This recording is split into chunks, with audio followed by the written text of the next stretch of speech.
¿Cómo andan? ¿Bien? Creo que los saludé a todos. A la Vero no la saludé todavía. ¿Cómo andás? No sé si me falta alguien más. ¿Cómo te va? Bueno, hoy tenemos una noche atípica. En esta segunda, lo prometido es deuda. Y ustedes no sé si recordarán al comienzo de nuestros encuentros. Hace unos meses habíamos dicho que íbamos en la segunda etapa del año, íbamos a trabajar más de un modo práctico, ¿no? Era importante primero tener algunas bases sobre la cual poder desenvolvernos, porque si no es muy difícil, ¿no? Y ustedes vieron que la primera etapa de lo que estudiamos es, si bien es bastante teórico, son verdades que tienen que afectar nuestra vida y nuestra relación con el Señor. No podemos decir que adoramos a un Dios que no conocemos íntimamente, entonces es tan necesario tener algunos conceptos definidos acerca de la teología propia y de la persona de Dios, de sus atributos, de su grandeza. Yo creo que eso nos ayuda tanto en la vida diaria a confiar. Hace un rato alguien me decía, si no fuera por el Señor, hablando de lo que es la vida laboral y todo eso, si no fuera por el Señor, ¿no? Entonces, ¿cómo define eso nuestra confianza, nuestra perseverancia, las ganas y la fuerza interior que tenemos para afrontar los desafíos diarios, ¿no? ¿Por qué? Porque sabemos en quién creemos, como decía el apóstol Pablo, yo sé a quién he creído. Hoy vamos a empezar. Ustedes vieron que estuvimos viendo, tal vez superficialmente, algunos principios que son básicos para la interpretación bíblica, pero que son fundamentales y muy importantes. Entonces vamos a tener la oportunidad de ponerlos en práctica, algunos de esos principios, como para empezar a tener la experiencia de por nosotros mismos, desentrañar algunas verdades y perder el temor de lo que implica afrontar algunos pasajes bíblicos que por ahí naturalmente, si bien podemos sacar alguna enseñanza, yo creo que el Señor es muy fiel siempre, ¿no? Y más allá de que a veces abramos la Biblia donde sea, siempre el Señor nos habla, pero tenemos que ser intencionales en la búsqueda de nuestro crecimiento y desarrollo espiritual. Entonces hay algunas cosas que tenemos que perder el temor. A veces nos parece como que el estudio bíblico y el hecho de profundizar y estudiar algunas verdades es solamente algo que es para algunos. Y no es así, es para todos. Entonces esto nos va a ayudar. Yo he traído algunas preguntas y hay dos trabajos prácticos distintos. Espero que podamos empezar. Y no sé si terminar, pero por lo menos que podamos ver algunas cosas que son muy sencillas y otro trabajito que es más inductivo, pero que es muy interesante también para entender un poco el sentido de algunos pasajes en función del contexto, que nosotros sepamos identificar el objetivo del escritor a través del contexto. Ahora lo vamos a ver en un momento. Entonces en esta última parte del año vamos a trabajar bastante. Me he tomado la libertad, no he consultado acá con los hermanos, yo les agradezco la confianza que tienen. Pero vamos a empezar con algunas cosas, por ejemplo, métodos de estudio bíblico. Nosotros tenemos algunas herramientas que son básicas, ¿no? Es como que vos tenés tu tallercito en casa y tenés algunas herramientas. No es el taller, no es una industria, no es una fábrica, pero tenés algunas herramientas. Entonces vamos a empezar con algunas cosas, en primera instancia reconociendo cómo podemos desenvolvernos al tomar un pasaje bíblico para su estudio. A partir de la semana que viene, si Dios quiere, de la clase que viene, vamos a empezar a ver algunos métodos de estudio bíblico, sencillos también, y por último vamos a ver también cómo poder hacer un mensaje bíblico, un sermón, una reflexión bíblica, ¿no? Esto es muy práctico, ¿por qué? Porque la mayoría de ustedes, muchos de ustedes están involucrados ministerialmente. Yo sé que hay algunos que ya tienen una práctica en todo esto, pero nunca está de más poder ejercitarnos. Porque una cosa es que a vos te tengas que preparar algo medio de los apurones cuando te dicen, che, podés hablar el sábado o la otra semana en el grupo de adolescentes o en el grupo de jóvenes o en el grupo de matrimonio y viste, empezás ahí, ¿de qué voy a hablar? Y empezás ahí a preocuparte. Y otra cosa es cuando uno previamente ya va haciendo su propio estudio bíblico y es ordenado en todo eso, ¿no? Yo quería leerles simplemente a modo de introducción un pasaje para no perder mucho tiempo en Colosenses 1. Colosenses capítulo 1. Yo no sé si todos pudieron ver la publicación que hice en Facebook el día de hoy. No la quise hacer ayer porque, viste, después todo cae en el olvido. Pero puse una publicación que todos traían su Biblia y Si tiene concordancia, mejor todavía, porque vamos a usar la concordancia, que es muy útil siempre la concordancia. Es muy útil. Si habremos usado concordancia... si habremos... Con la concordancia, te saca del agua la concordancia. No, pero es muy interesante, muy importante para poder hilvanar o desarrollar y ver algunos conceptos a lo largo de la Biblia, ¿no? Colosenses capítulo 1, verso 3...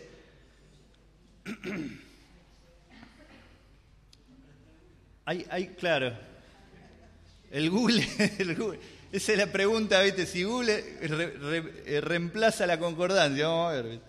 Qué curioso y qué interesante es ver cómo Pablo, a pesar de él ser el que estaba en una situación...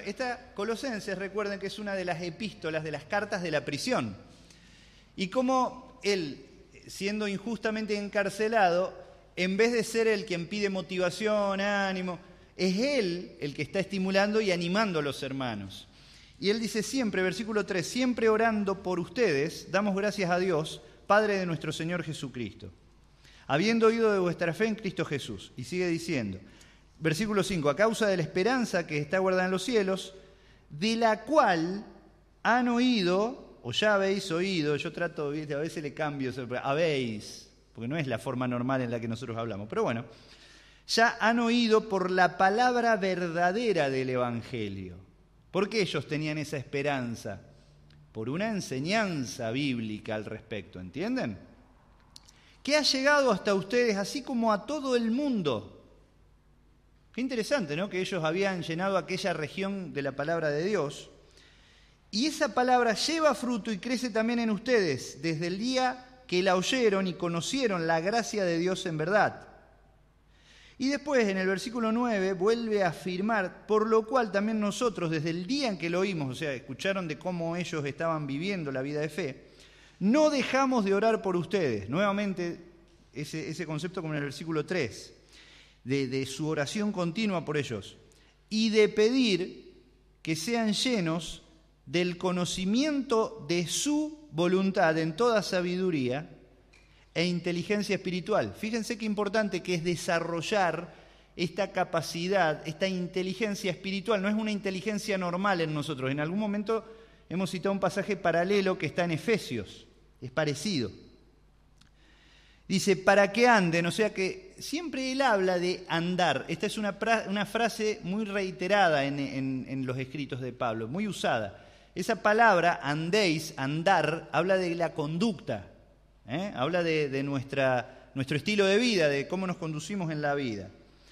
Dice, para que anden como es digno del Señor, agradándole en todo y llevando fruto en toda buena obra y creciendo en el conocimiento de Dios. Entonces fíjense que uno de los motivos continuos de oración, y este tiene que ser nuestra oración, por nosotros y por nuestra iglesia, para que crezcamos en el conocimiento. Pero acá no estamos hablando de un conocimiento que es intelectual, porque dice, en conocimiento de su voluntad, y dice en toda sabiduría e inteligencia espiritual. Acá no estamos hablando de, ni nuestro objetivo es crecer en un conocimiento para que digamos nosotros, cuánto sabemos acerca de Dios, sino un conocimiento que afecte nuestra vida práctica, porque dice, para que anden como es digno. ¿Qué quiere decir eso? Para que se conduzcan de acuerdo a lo que son en Cristo, a nuestra identidad espiritual. Entonces, esto es tan importante, por eso yo los quiero animar, los quiero motivar. Yo sé que a veces no es fácil, hemos llegado a esta etapa del año, y los felicito porque han sido constantes. Y no es fácil. Pero tenemos que ser perseverantes en todo esto. Y hoy vamos a tener, a mí me entusiasma mucho esto, porque hoy vamos a tener la oportunidad, y este espacio se ha creado precisamente para eso, para poder hacer algo a través de esto que es muy sencillo, pero que normalmente nosotros no hacemos en casa. Es más fácil agarrar y escuchar un mensaje de YouTube de Dante Gebel o de alguien, y decir, a ver qué dice acerca de esto, y ahí más o menos me hago mi machete y lo reformulo y qué sé yo, y yo predico en base a eso, y no yo de primera mano abrir el corazón y buscar y desentrañar estos tesoros que hay ahí, buscando del Espíritu Santo y del Señor, ¿no? Abrir el corazón y atravesar por todo el proceso, ¿no? Es como los pajaritos cuando son chiquitos, ¿no? ¿Cómo se alimentan? Viene la mamá pájaro y le da la comida ya procesada, ¿no es cierto? Y nosotros estamos acostumbrados a comer comida procesada muchas veces. Aunque suene fea, sea fea la ilustración.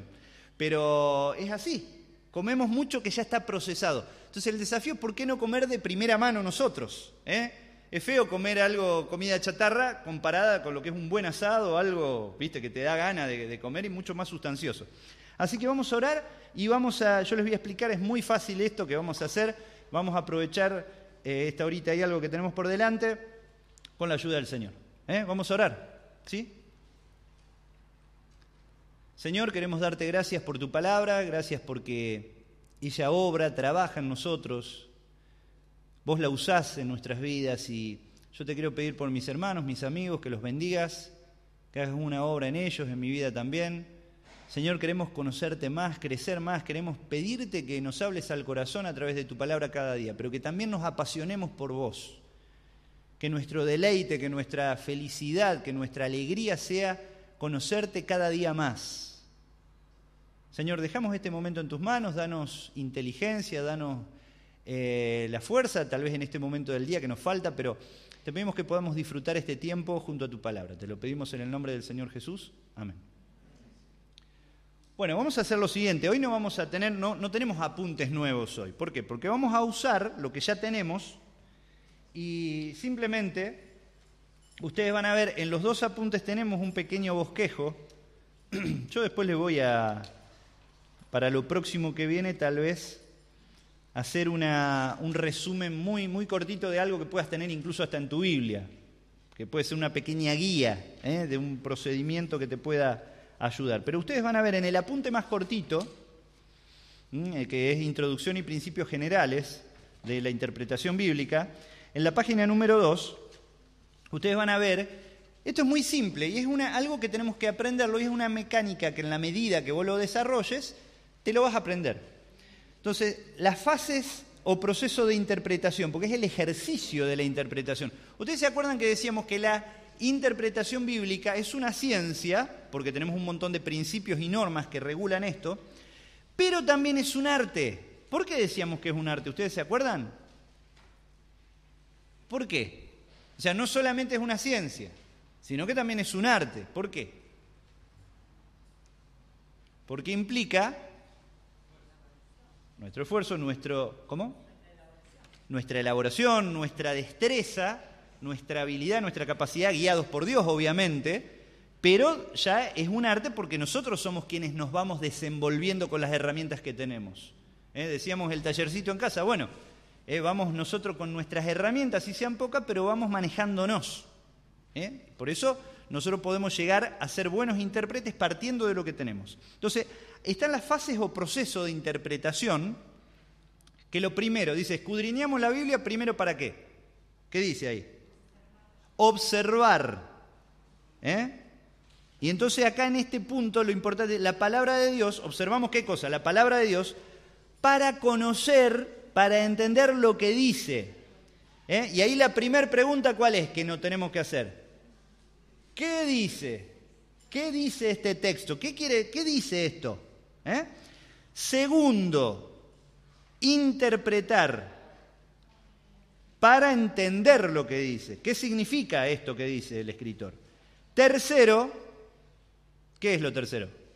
Aplicar la palabra de Dios para vivir lo que dice. ¿Qué debo hacer? Ustedes saben que una de las cosas que más útil es, a mí me resultó hace, no sé, muchísimos años atrás, pero 25 años atrás de esta parte, es hacer el devocional. No, está bueno cuando uno lee una lectura devocional, tenés alza tus ojos, qué sé yo, tenés muchos devocionales buenos.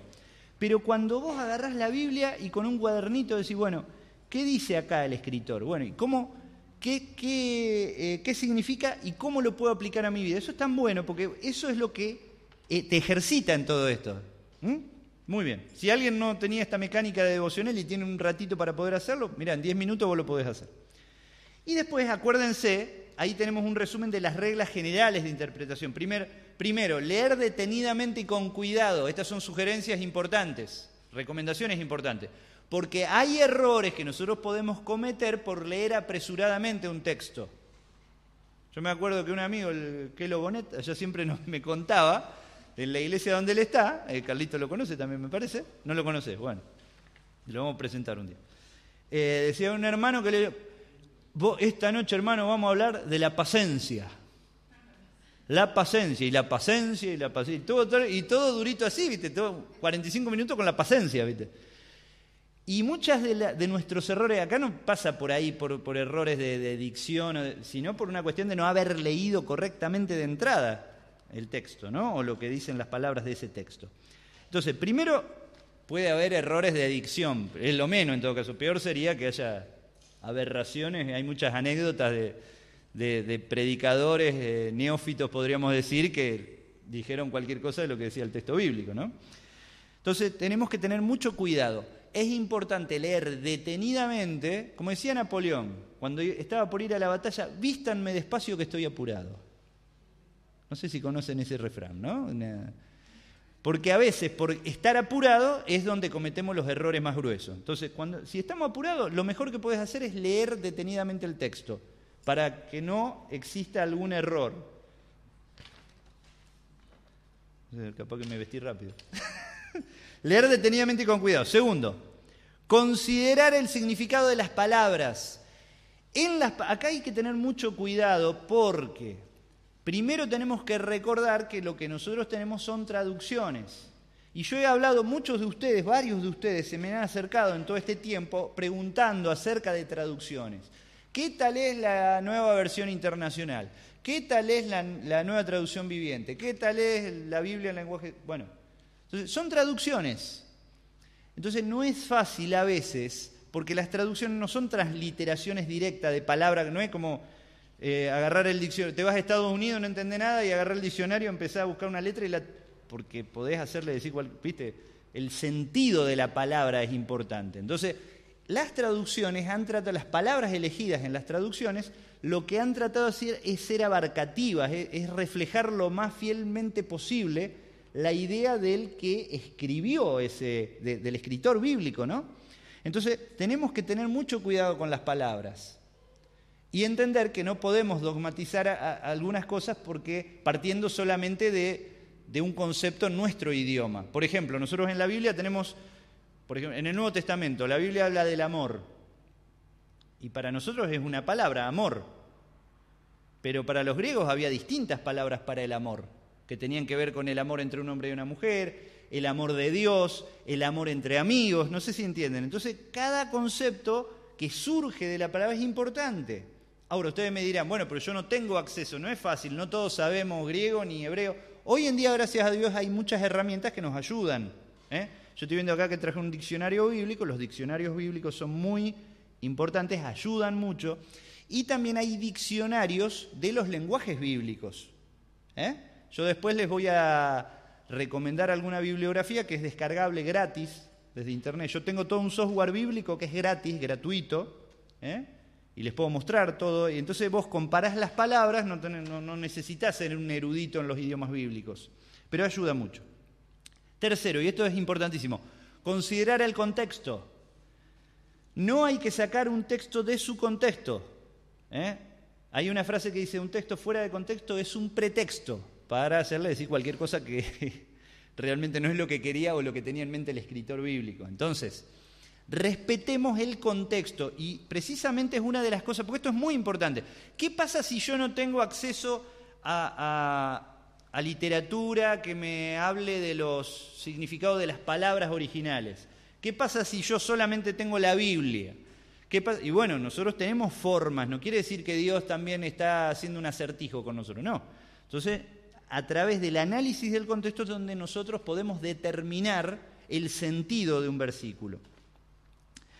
Conocer las circunstancias históricas ayuda muchísimo. Ustedes saben que la mayoría de las Biblias hoy en día trae una pequeña introducción al principio de cada libro y explica cuáles fueron las circunstancias en que fue escrito ese libro. Entonces, esto ayuda mucho porque uno entiende el propósito del escritor. Tener en cuenta los pasajes paralelos. Esto es fundamental. ¿Por qué? Porque los pasajes paralelos son los que te ayudan a construir un concepto. Lo que la Biblia dice del mismo tema en otro pasaje. Y complementa, porque si vos te quedás con una idea solamente extraída de un pasaje bíblico, puede estar incompleto el concepto. Y vos podés desarrollar una enseñanza, una doctrina, solo partiendo de ese versículo sin considerar otros.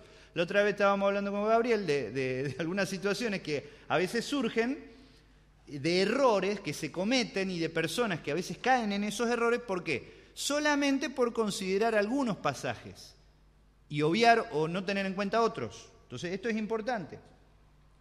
Considerar el mensaje de la Biblia entera, o sea, todo lo que la Biblia enseña respecto al tema. Entender el propósito, el plan y las limitaciones de cada escritura. La Biblia nos habla de del propósito que Dios tenía, del objetivo y de lo que Dios consideró que nosotros teníamos que saber acerca de algunos temas. No es una enciclopedia de historia, si bien habla mucho de la historia, y si bien hay datos científicos incluso, pero no es un tratado de ciencia. Entonces hay cosas que no aparecen ahí.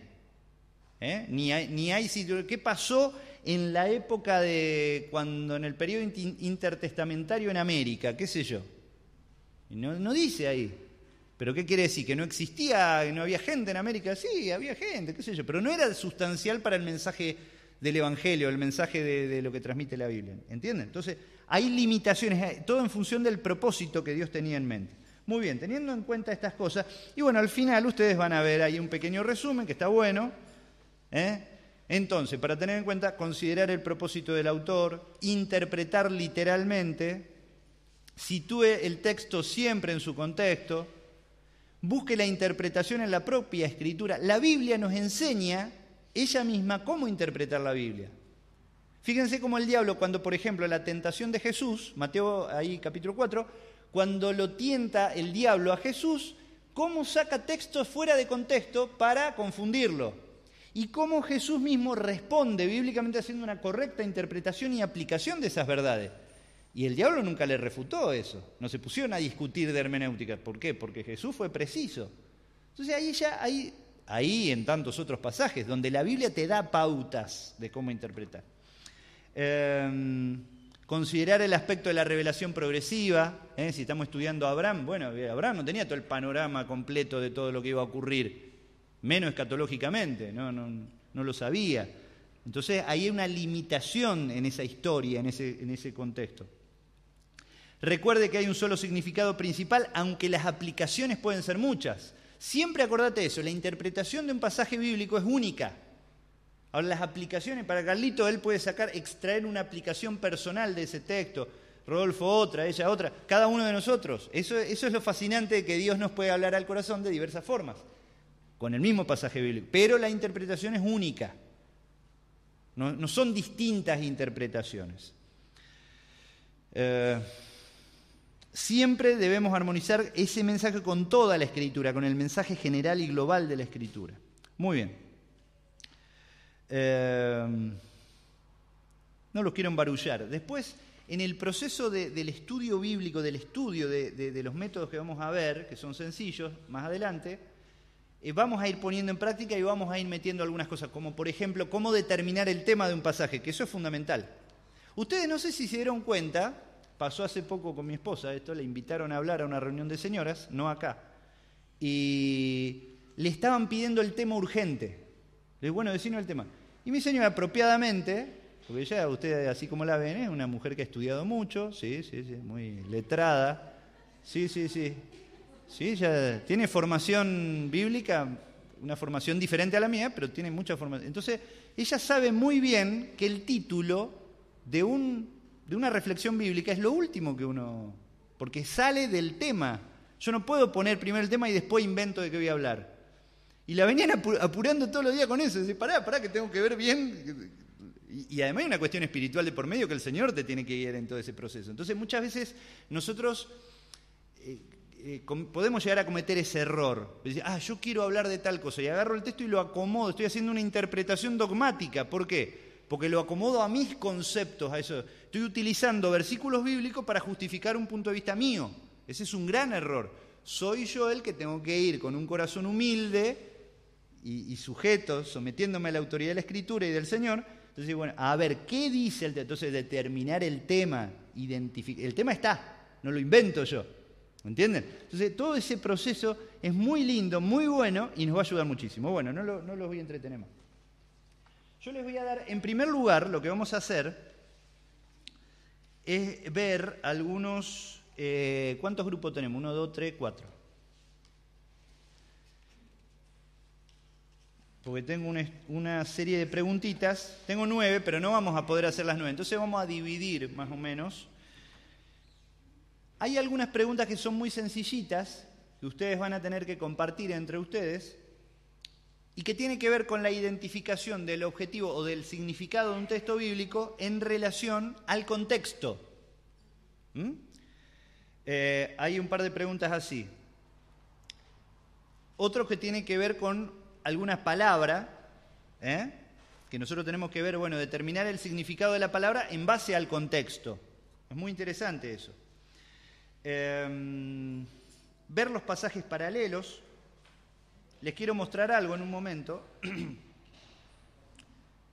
Especialmente pasa en el Evangelio. En realidad se dice el Evangelio. Pero bueno, a los efectos vamos a decir los Evangelios.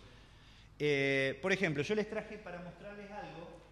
¿Saben lo que es esto? Esto es una armonía de los Evangelios. ¿Saben lo que es una armonía de los Evangelios?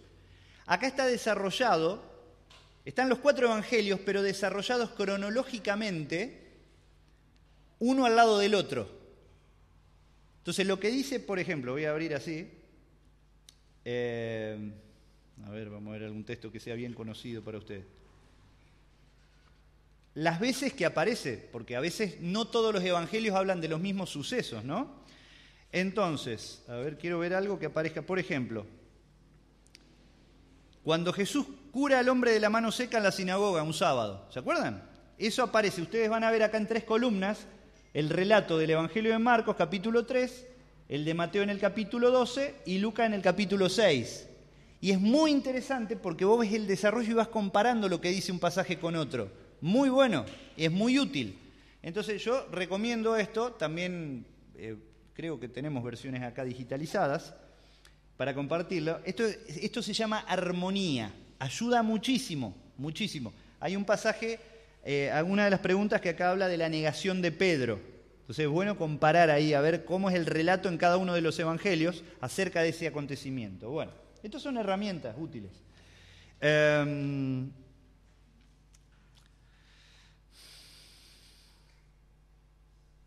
Bueno, acá hay preguntas que tienen que ver mucho con el contexto, con leer detenidamente, con identificar el sentido de algunas palabras, con lo que tiene que ver con el mensaje o la enseñanza de la Biblia entera respecto a algún tema, las limitaciones de la Escritura. Bueno, en definitiva, yo les voy a ir dando y les voy a ir marcando para que no van a poder hacer todo. Así que bueno.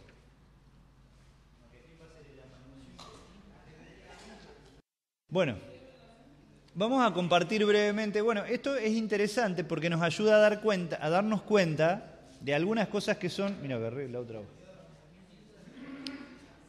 Que son interesantes a la hora de analizar un texto bíblico.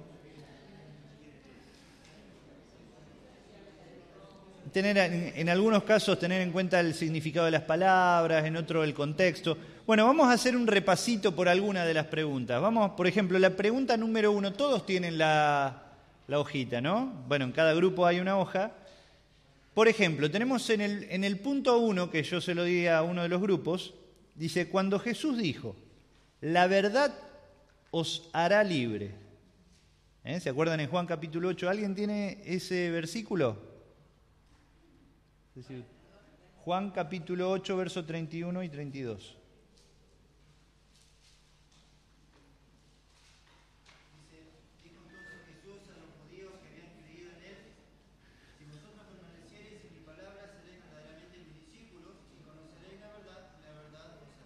Muy bien, ahí tenemos el texto bíblico que lo conocemos la mayoría de nosotros. Dice, cuando Jesús dijo, la verdad os hará libres, lo dijo en un sentido sin límites. O sea, la verdad los haría libre en todos los sentidos de la vida, de la opresión del Imperio Romano, del que era esclavo. ¿En qué sentido lo dijo? A ver, ustedes que lo hicieron, ¿cuál fue su...?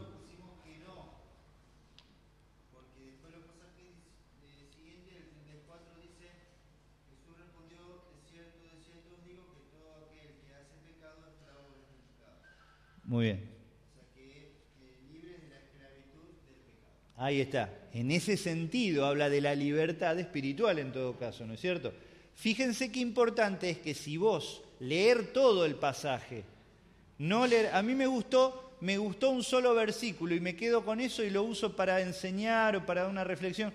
Y no consideré lo que dice el contexto inmediato. Ustedes recuerdan que hemos visto lo que es el contexto inmediato y el contexto lejano, ¿no? Entonces, no me acuerdo, el remoto.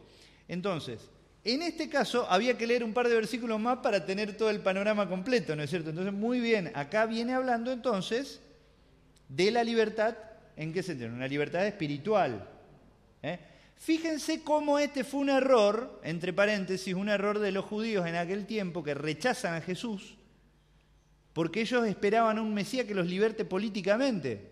Lo que primero le importaba a Jesucristo como Mesías era traer, y ese fue su propósito, traer libertad espiritual. De nada valdría que lo hubiera liberado de la opresión del Imperio Romano si ellos en sus corazones seguían siendo esclavos del pecado, ¿no?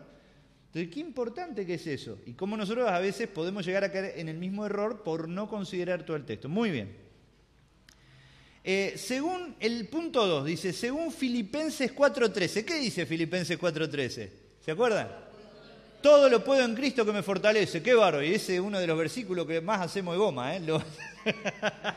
Le hacemos decir de todo lo puedo en Cristo. Me voy a correr la maratón, ¿viste? Bueno. Ni me entrené nada, ¿viste? Me caigo de ahí redondo, me desmayo.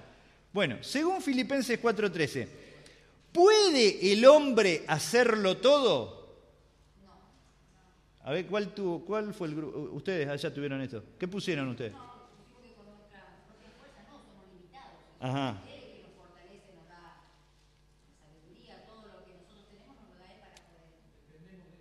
Ajá. ¿Y por qué dice Pablo decía todo lo puedo en Cristo?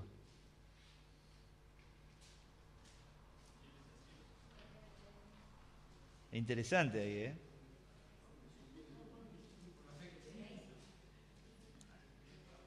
Filipenses 4. ¿Qué dice el versículo? ¿Cómo? Ahí está, muy bien. Muy bien, entonces, ¿de qué está hablando ahí? Cuando él dice todo lo puedo en Cristo, ¿a qué se refería? A vivir una vida, no solamente espiritual, sino una vida humana, digamos. Sí, pero en base al contexto ahí, inmediato, los versículos, el versículo 10, ¿qué dice? Del 10 en adelante. De gran manera me gocé del Señor de que ya al fin habéis repetido, ¿no? Sí. Vuestro cuidado de mí, de lo cual también estaba solícito, pero faltaba la oportunidad. Versículo 11 es la clave, léanlo. No lo digo porque tenga escasez, pues he aprendido a contentarme cualquiera sea mi situación. 12. Sé vivir humildemente y sé tener abundancia. En todo y por todo estoy enseñado, así para estar saciado como para tener hambre, así para tener abundancia como para padecer necesidad. Y el 13 que dice, todo lo puedo en Cristo que me fortalece. Ahí está. ¿A qué se refería? ¿Cuál era el contexto?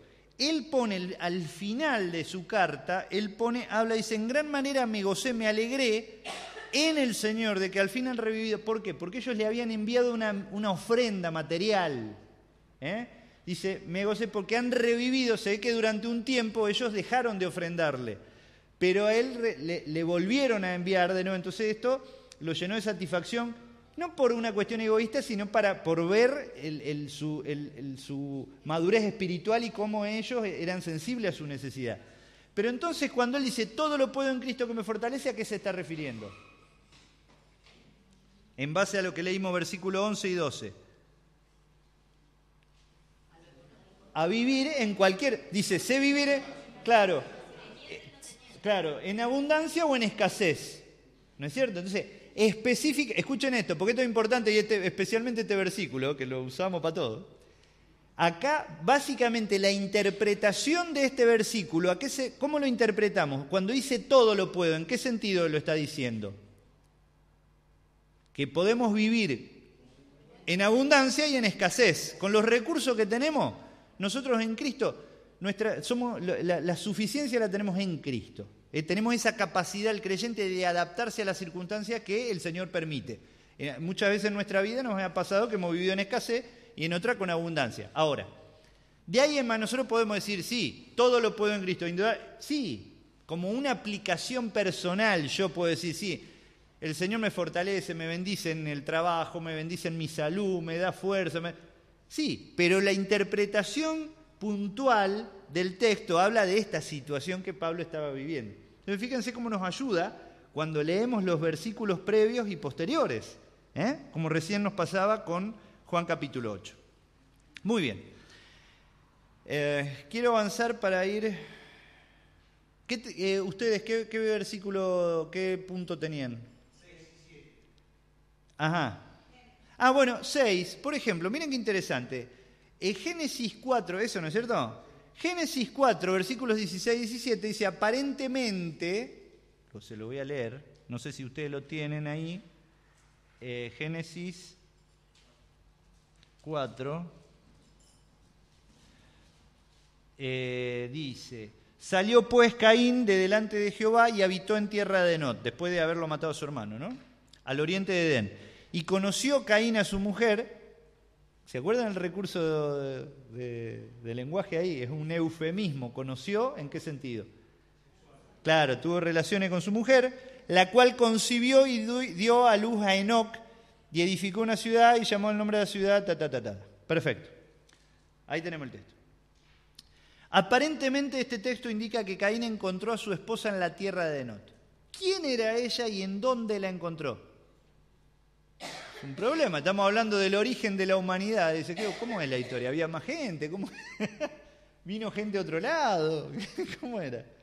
Después de meditar en el problema, véase Génesis capítulo 5, versículo 4, que dice, fueron los días de Adán, después haciendo todo un raconto de lo previo, fueron los días de Adán después que engendró a Set 800 años y engendró hijos e hijas.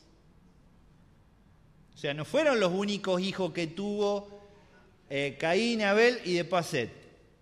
No, tuvo hijos e hijas, muchos. Entonces, volvemos a la pregunta. ¿Quién era ella y dónde la encontró? Una hermana era que tenía. Nos miramos raro así, pero es así. Claro, así fue el origen de la humanidad, aunque para nosotros sea escandaloso. Era así, fue así. Pero tenemos la pauta en un pasaje, ya es un contexto más lejano, no en el mismo pasaje, pero en un pasaje un poquito más adelante. Nosotros si seguimos leyendo, muy bien. Tenemos acá en esta mesa, ¿qué puntos tenían ustedes? 5 y 8. Bueno, dice, examine los pasajes paralelos sobre la profecía de la negación de Pedro y su cumplimiento en cada evangelio. Ustedes saben, bueno, el Señor mismo anticipó la negación de Pedro, ¿no? A ver si yo lo tengo. No, lo perdí, recién lo tenía. Ustedes tienen ahí cuál fue. Bueno, Jesús anticipa esa negación. ¿Y qué pudieron ustedes extraer de ese pasaje? En los cuatro evangelios se relata la negación de Pedro, ¿no? Ajá, sí.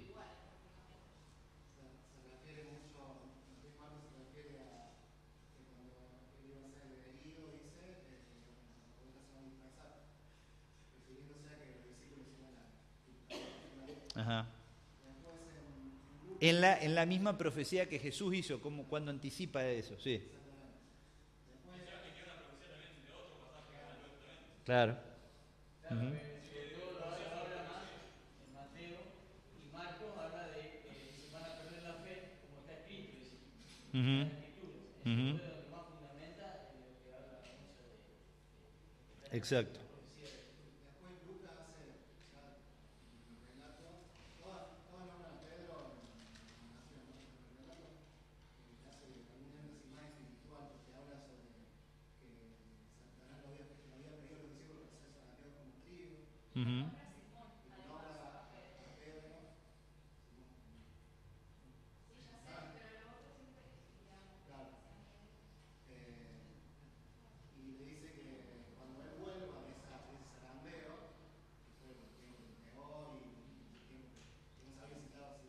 Uh-huh. Uh-huh.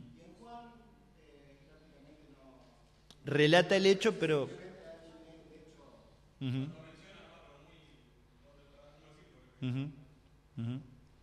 Bueno, incluso en el mismo hecho, ustedes van a ver que no se puede porque aquellos que han analizado, estudiado, todos estos pasajes han sido recontraestudiados y analizados, ¿no es cierto?, por un montón de estudiosos. Ahora, siempre ha habido pensamientos distintos, o por ahí, a ver, bueno, en qué lapso, si fue durante un periodo de tiempo esas negaciones, las negaciones de Pedro, en qué periodo fue, si fue antes de uno de los... Vieron que le hicieron varios juicios a Jesús. Bueno, si fue después de uno, antes del otro, cuando estaban después de Caifás, antes, viste, todas esas conjeturas, en definitiva, no se puede, en base a los pasajes paralelos, determinar a ciencia cierta si fue en determinados momentos o distanciados esos momentos de esa noche, o fue en un rato. En definitiva, no se puede conjeturar. Entonces, ¿qué es lo importante? Entender que lo que la Biblia relata es el acontecimiento mismo. Lo importante es entender que Pedro negó al Señor, nada más. No hay por qué hacer más conjetura de que si la mujer que lo delató y los otros, porque hablabas...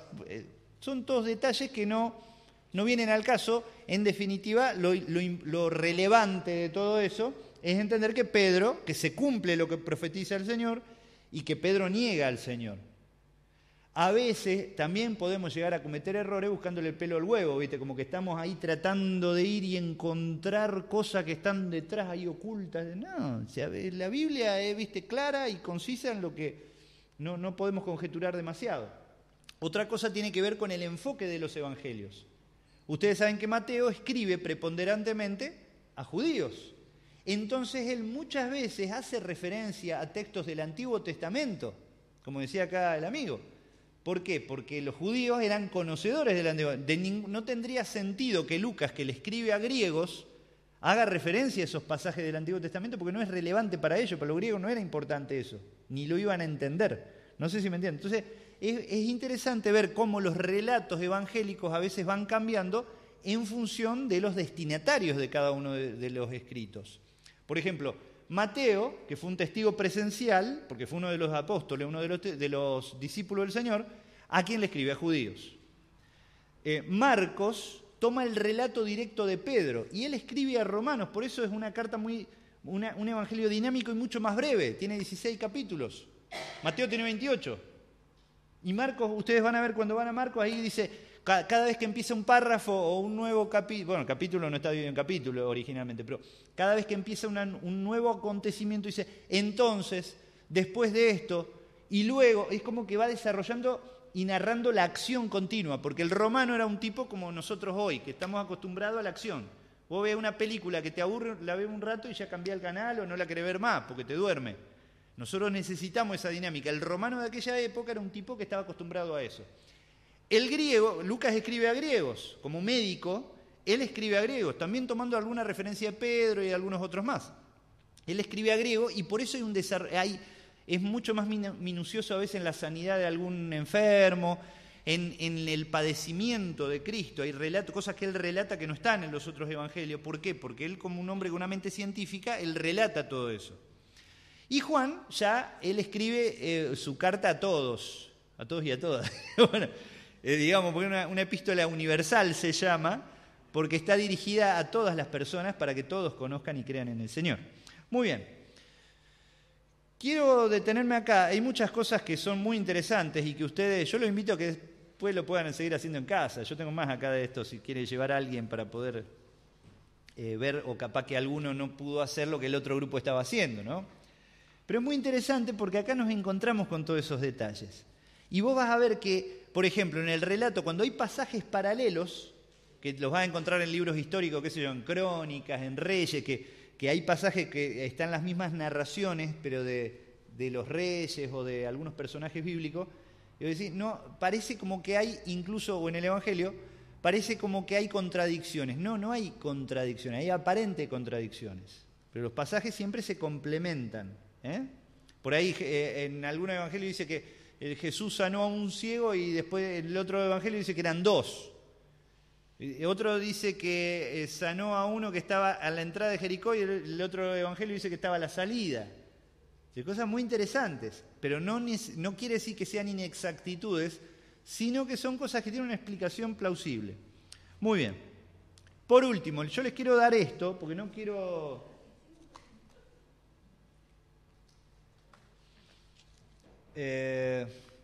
Bueno, había uno de estos puntos que era muy interesante, que dice, estudie los siguientes textos para determinar el significado de la palabra ley en cada uno. Acá ustedes lo tuvieron. ¿Lo pudieron hacer? Muy interesante. ¿Y qué, brevemente, qué pudieron de cada uno de los textos? Porque estaba Esther 1.8, Salmo 19, Mateo. Textos en los que aparece el concepto o la palabra ley. ¿Qué pusieron ustedes?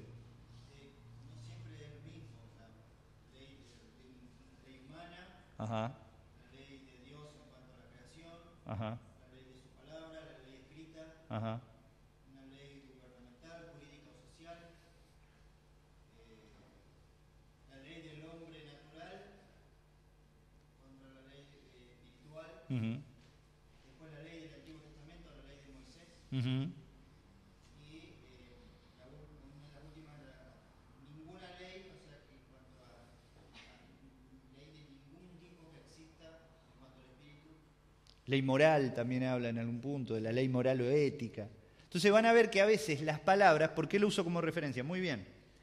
Que a veces se utilizan las mismas palabras e incluso cuando vos vas a los idiomas originales, la palabra es la misma. Entonces, ¿qué determina el significado del texto? El contexto en el que está ubicada esa palabra. Entonces, en este punto es muy interesante. ¿Cuántas veces hemos leído lo mismo y no le dimos bolilla? Pero, por ejemplo, ellos tienen razón porque estaban leyendo un texto que le di ahí en Esther, ahí habla de una ley humana, digamos, una ley jurídica, ¿sí? ¿No? Del tema de la bebida y qué sé yo. Después habla de la ley de Moisés, otro texto habla de la ley de Moisés, otro texto habla de la ley moral. ¿Entienden? Entonces, todo de acuerdo al contexto.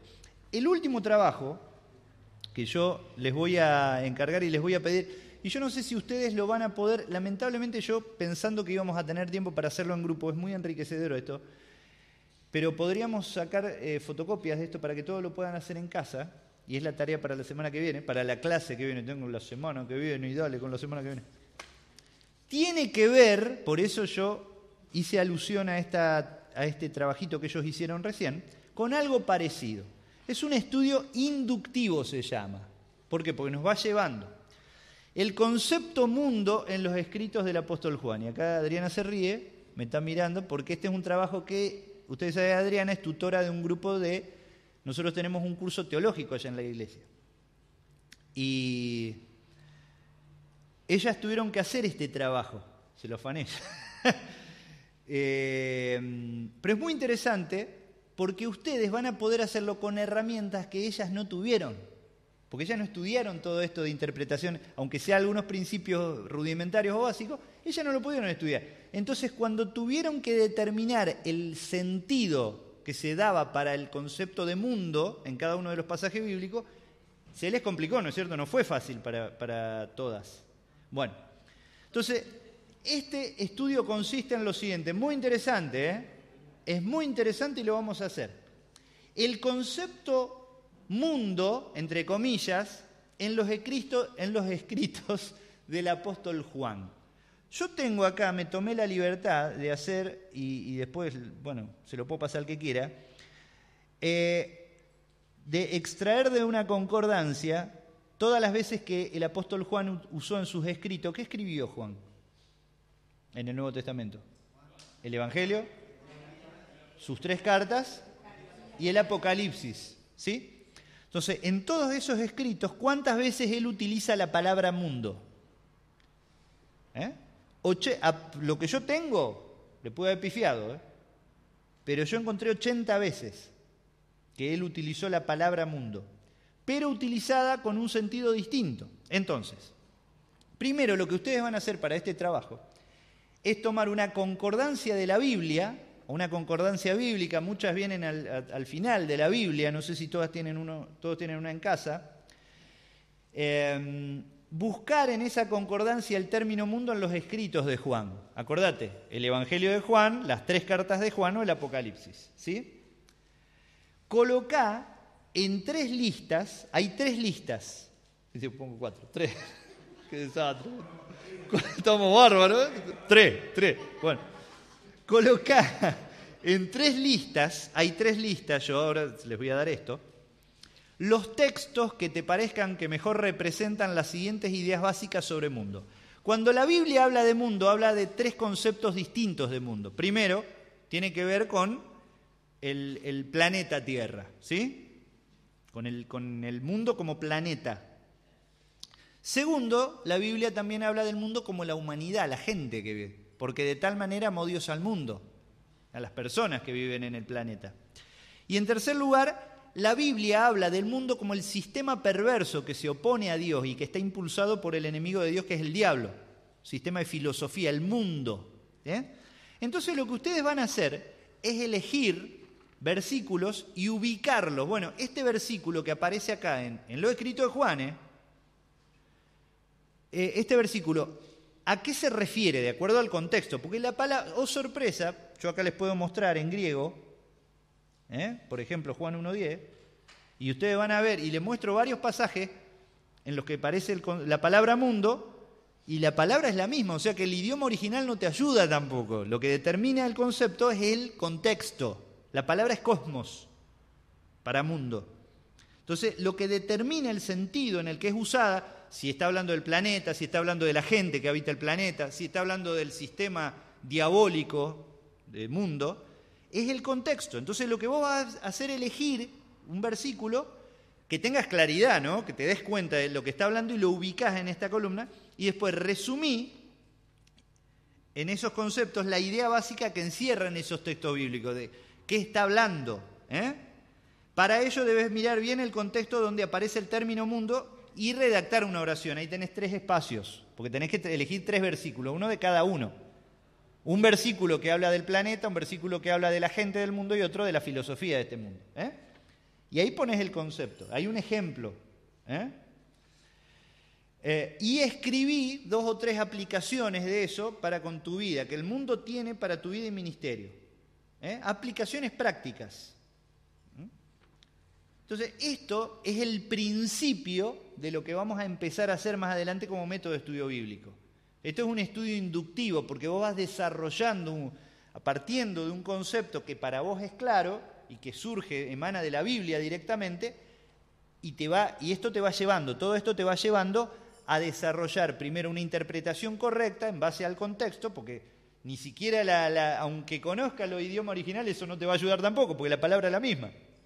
Entonces, el contexto es fundamental para todo esto. ¿Entienden? Yo les voy a dejar acá, no me alcanzan los apuntes para todos, pero yo les voy a dejar, no sé si pueden, por favor, en estos días fotocopiarlo. Si se quieren reunir, si no, no los quiero embarullar, pero por lo menos hacerlo en casa. Lo subo y lo pueden bajar y descargar, ni siquiera lo pueden anotar, le ponen un cuaderno, es lo mismo, no hay problema. Pero esto es muy interesante, Lo mismo que ellos vieron en relación a la palabra ley, al término ley, ustedes también lo pueden identificar. Y podemos hacer en cuanto al concepto de lo que es la carne, en muchas cosas. Ocurre lo mismo donde el contexto es lo que nos ayuda a identificar el concepto. ¿Estamos de acuerdo? No sé si se entendió. Así explicándolo, capaz esta hora ya medio como que no. Bueno, paramos acá si quieren, podemos tomar un cafecito, que nos paramos, nos quedamos 5 minutitos, charlamos un rato, pero yo quería explicarles esto que es muy útil. Muy bien. Después oramos, paramos 5 minutos y terminamos orando, ¿puede ser? ¿O ya oramos ahora? Y el que se quiera ir, que se vaya. Dale, oramos. ¿Querés orar, Rodolfo? Dirigiendo al Señor. Dale.